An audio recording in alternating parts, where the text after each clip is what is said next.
The Sydney Morning Herald is demanding an apology after Paul Keating and ABC Media Watch host Paul Barry really smashed its coverage of China.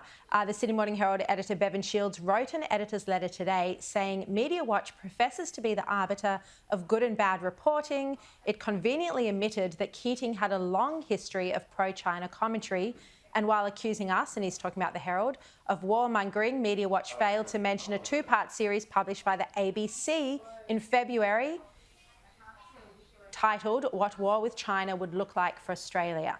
He said he's going to write to the ABC demanding an on-air apology for Media Watch's hypocrisy and poor standards. And as for Keating, Bevan Shields writes that it's disappointing that a man who's had such a profound impact on public life has nothing new of substance to add. What do you think about this, Matt? Look, is Keating entitled to have his say? Is he entitled to have a different view to everyone else on AUKUS? And do you think that a lot of the reason people are objecting to his comments so much is because he dared to criticise Albanese, calling him incompetent, and Penny Wong, dared to criticise her for saying she hadn't practised any foreign policy?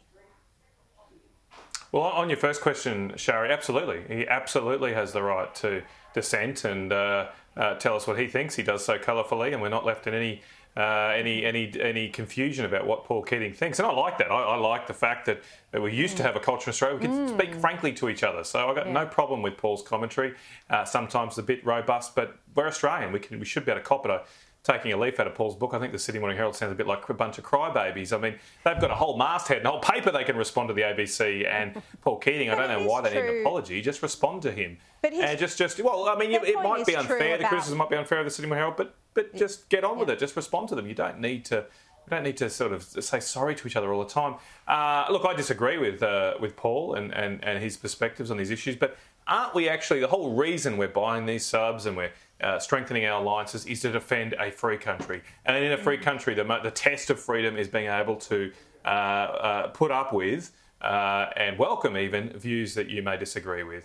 I think Paul's total argument is wrong from a flawed premise, and his flawed premise is that somehow he seems to think the Chinese Communist Party leadership today, not 30 years ago, but today, is a benign and perhaps even a constructive force for the world. I don't know how anyone could come to that conclusion.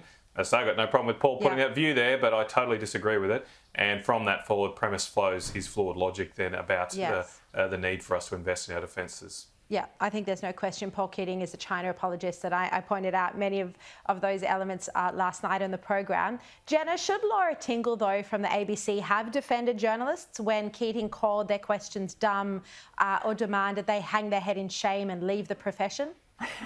Look, I love and respect all of my peers and colleagues in the media, but this is a badge of honour. PJK having a crack at you in real life is actually, it's great. And the fact that you've actually got a question that is prickly enough to get under his skin should be seen as a badge of honour. Olivia Casely from Sky News did a wonderful job. So did Jess Malcolm from The Australian, and of course Andrew Probyn and the rest of the gang down there in Canberra.